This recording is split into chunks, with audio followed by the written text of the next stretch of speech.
The first frost doesn't arrive like a calendar date. It arrives like a decision the valley makes without asking permission. This morning, the grass was white, the cattle trough wore a skin of ice, and every breath felt like it had edges. Dad says we have 2 days, maybe 3, before winter starts writing the rules again. And today, we go looking for sweetness. Not the easy kind, the kind you earn. I wake before the house does, because the dark is quieter than people.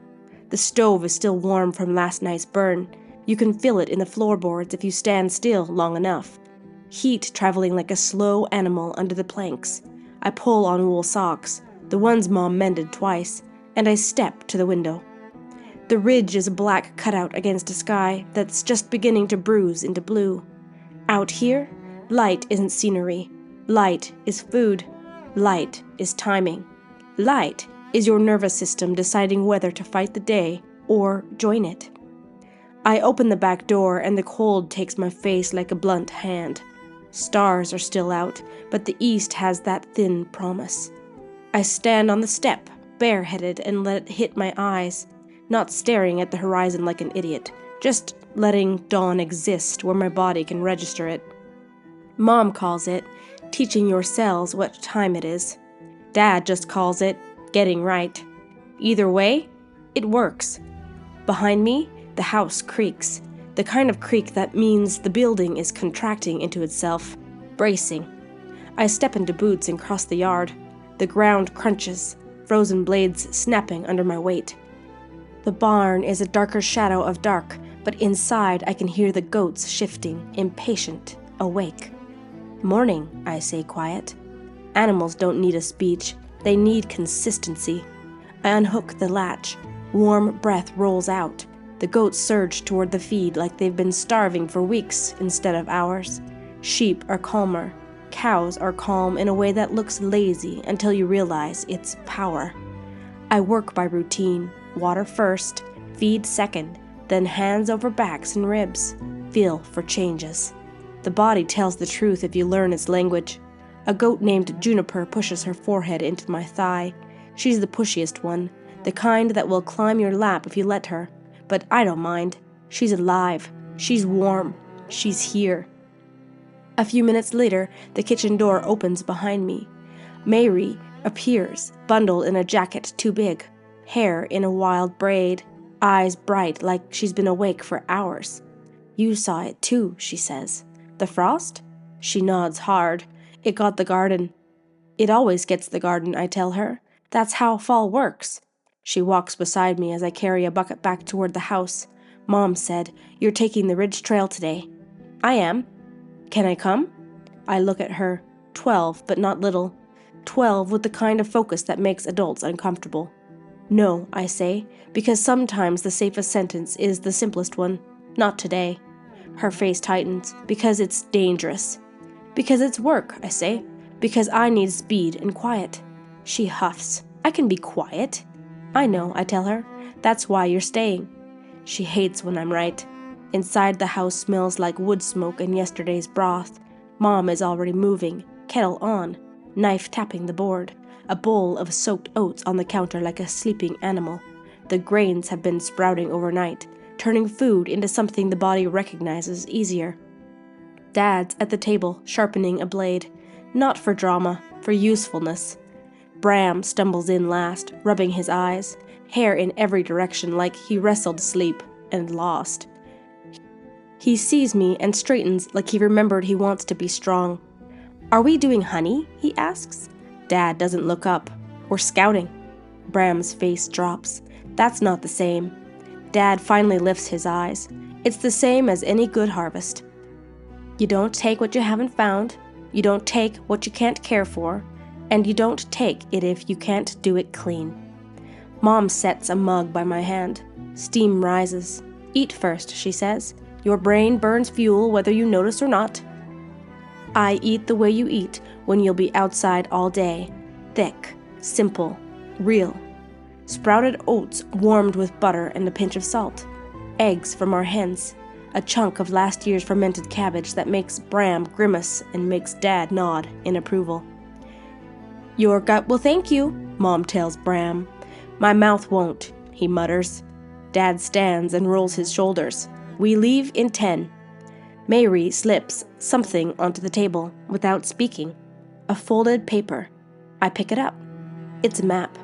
Not a real map, a Mary map. Pencil lines and symbols. Water, slope, places she's seen tracks. She's marked a stand of old growth and written one word beside it. Sweet. I glance at her. She lifts her chin like she dares me to deny her contribution. I don't smile fully, because I'm still her brother, but something in my chest loosens. Good, I say, and fold it into my jacket. She turns away like it doesn't matter, but I see her shoulders relax. Outside, the sun finally clears enough to paint the tops of the trees. The valley is still in shadow, but the ridge is lit like it's on fire. That's the difference between living in town and living here. You start noticing how the world moves. Dad and I walk in silence at first. The cold makes you honest. It steals extra words. We follow the creek line, then angle into the timber. The trail is narrow, the ground uneven.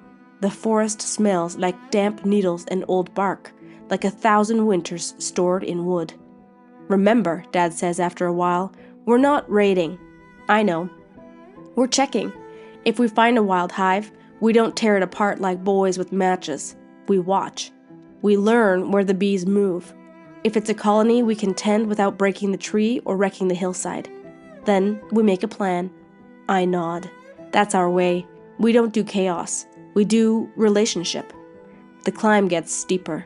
My breath turns visible, and sweat forms under my jacket anyway. Heat from work, cold from air, the body adapting in real time.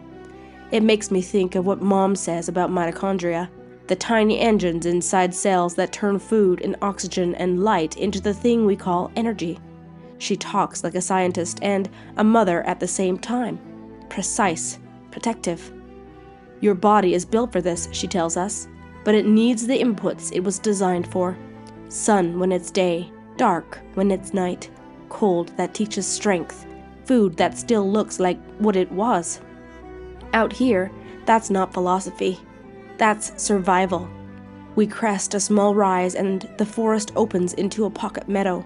The frost still clings in the shaded grass like it doesn't want to let go. Dad lifts a hand and I stop. He crouches, fingers brushing the ground, then points. Tracks. Not fresh, but fresh enough. He doesn't narrate it like a show. He just reads it like a sentence. Something moved through here last night. We keep going, slower now, listening more than walking. A raven calls once. Sharp, warning, or gossip, hard to tell. Then I hear it, a low hum, faint as if the forest is thinking.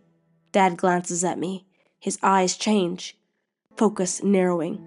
We move toward the sound, and there, halfway up an old cedar, is a dark seam in the trunk where the bark has split around a cavity. Bees, not swarming, not frantic, just there, working, alive. The air smells different here, sweet and resinous, like sap and summer held in a pocket. Dad exhales through his nose. Good tree, he murmurs. I look up, scanning the area the way I've been taught. You don't stare at the prize, you watch the hole. Then I see it. Claw marks lower on the trunk. Old, but real. Bear's been here. Dad sees it too. He doesn't panic. He just shifts his stance, like he moved from looking to planning. We don't linger, he says quietly. We mark it, we leave. I pull the small strip of cloth from my pocket, bright enough to see later, not bright enough to scream at the woods, and tie it around a branch further back, where it won't catch every eye. As we turn to go, the wind changes. It brings the smell of something wild, not rotten, not bloody, just animal. A presence. Dad's hands lift again. We freeze, and then across the meadow's far edge, moving between the trees like a shadow wearing fur, something slips through. I can't make it out fully, just the feeling of it, the way the forest seems to hold its breath around it. Cougar? Wolf? Bear? It doesn't matter which, not in this moment. What matters is that it's close enough to remind you who you are. A visitor. Dad's voice is barely a whisper, back the way we came. We don't run. Running turns you into prey in your own mind. We walk slow and steady, eyes wide, hearing everything. My heart is loud in my ears, but another part of me, deeper, stays calm. Because calm is trained, calm is practiced. Calm is what keeps you from making stupid choices.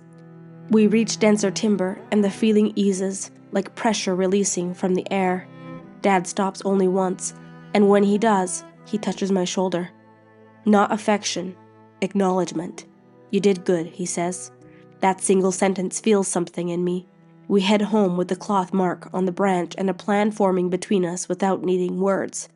By the time we return, the sun is higher, and the yard is alive with the sound of chores. Mom is outside hanging herbs in a bundle beneath the porch, some from summer, some from the last good days of fall. Any luck, she asks, eyes already reading our posture. Dad nods, found a good tree, and? Sign, I say. Mom's gaze sharpens. What kind? Not sure, Dad answers, but close enough to keep us honest. Mom nodded once, then looked at me. Come inside. In the kitchen, she sets a jar on the table. Inside is a dark root, sliced thin. Devil's club, she says, tapping the glass. Not for you to play with, for you to learn. I've seen it before. Spines, broad leaves, the plant that teaches respect the first time you're careless. This is why we don't live like we're invincible, she continues. We live like we're designed, and we prepare. She hands me a cloth-wrapped bundle, a small kit, bandage, salve, something bitter for shock, a tincture I don't ask about because Mom doesn't hand you mystery without purpose. Take it, she says, every time. I nod. Yes, Ma. Later, while Bram feeds the chickens, with exaggerated seriousness, Mary corners me near the woodpile. Well, she demands. I pull her map from my pocket and unfold it. I don't point to the exact location. That's not hers to carry yet, but I tap the word she wrote. Sweet. You weren't wrong, I tell her. Her face lights up like sunrise. And then because she's still Mary, she tries to look casual and fails.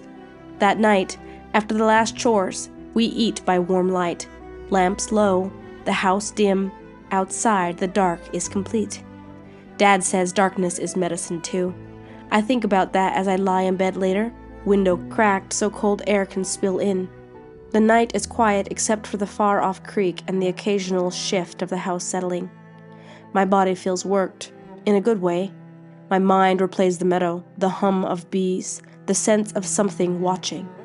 Tomorrow, we'll start building the plan, how to tend the sweetness without starting a war with winter or the wild. Out here, you don't win by conquering. You win by cooperating with reality. And reality is already sharpening its teeth for the season. Next time, the valley changes again. Smoke rides in on the wind. And we have to decide what to protect first. The animals, the food, or the breath in our own lungs. Because on a homestead, you don't get one crisis at a time. You get life, stacked, and you learn to stand in it. This is homestead life in the Kootenays, adapting fast, conserving energy, and staying grounded in what keeps the body well, real food, seasonal living, and respect for light, dark, and the rhythms that govern strength. Created and narrated by Chelsea Blackmore. This story is developed with AI.